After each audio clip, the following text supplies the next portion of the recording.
Trasferetto, Catuliano, Bastano, Aresian, Gondopolo, Cocas, Paolo, Fastaolo, Polo, Felo, Beso.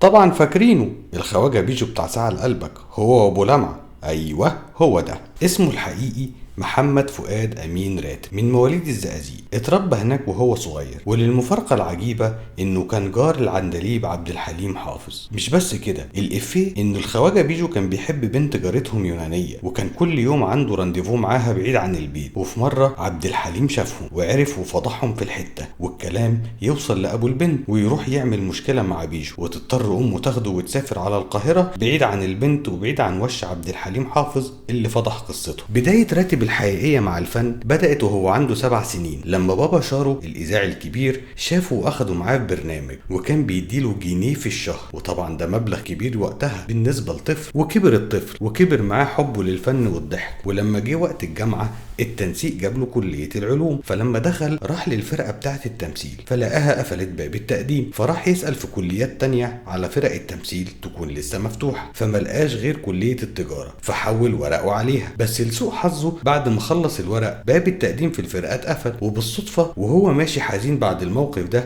يقابل صديقه نور الدمرداش بيقول له الحقني يا محمد انا اتطردت من فرقة التمثيل، ويتفقوا هما الاتنين بعدها انهم يعملوا فرقة خاصة بيهم، وفعلا ينجحوا هما الاتنين ومعاهم زميلهم الفنان فؤاد المهندس في تكوين فرقة فنية، وكانوا بيقدموا رواياتهم على مسرح نجيب الريحاني قبل عروض الريحاني نفسه، وكان الاتفاق انهم يقدموا مسرحية صغيرة الاول بوقت محدد وبعدين ينزلوا من على المسرح علشان يتجهز للريحاني. وفي مرة الوقت خلص والعرض كان لسه شغال، ومدير المسرح اضطر يقفل الستار، فهاج الجمهور على إدارة المسرح وطالب بفتح الستار واستمرار العرض، فأمر نجيب الريحاني بفتح الستار وسابهم يكملوا، وشد كرسي وقعد يتفرج عليهم وهو فطسان على روحه من الضحك. وبعد ما خلصوا قال للخواجة بيجو يا جدع انت مش بطال، خليك في التمثيل على طول، وخدوا معاه لفرقته واشركوا معاه في اكتر من عرض. وفي سنة 1953 بدأت الإذاعة المصرية بإنتاج فكرة برنامج ساعة لقلبك،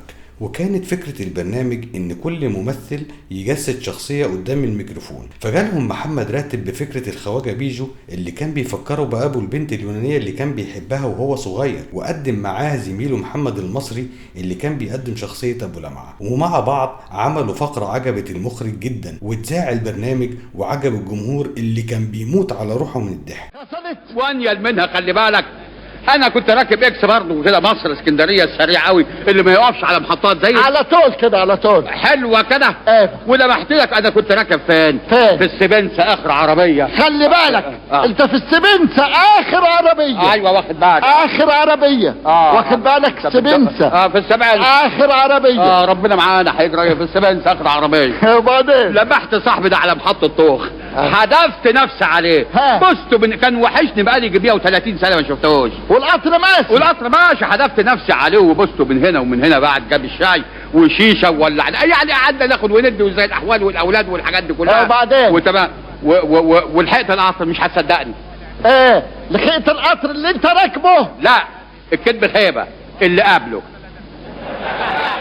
كانت مشكلة الخواجة بيجو انه شغله الكتير كان بيبعده عن الفن، لانه اشتغل في حاجات كتير جدا. مرة موظف في مصنع صابون، وبعدها اشتغل في اتحاد الصناعات، وبعدها كمان بقى مدير للعلاقات العامة في هيئة حكومية. وفي مرة دعا الرئيس جمال عبد الناصر لحفلة في الهيئة، واول ما شافه عبد الناصر قال له مش انت الخواجة بيجو؟ انت بتعمل ايه هنا؟ وفي سنة 75 اصيب بالشلل النصفي، بس لانه بيحب الشغل وبالذات التلفزيون رجع يشتغل تاني، وساعده على ده ان التلفزيون الكويتي يتمسك بيه ورجعه يشتغل وهو على كرسي متحرك لمدة 3 سنين لغاية ما رجع مصر. وكان مأثر فيه جدا ان ما كانش فيه حد بيسأل عليه من زمايله القدام غير فؤاد المهندس ومحمد عوض. وفي شهر يونيو سنة 86 وهو قاعد بيتفرج على كاس العالم جات له أزمة قلبية وفارق بسببها الحياة. بعد ما ساب لنا الخواجة بيجو عايش معانا ومش هننساه.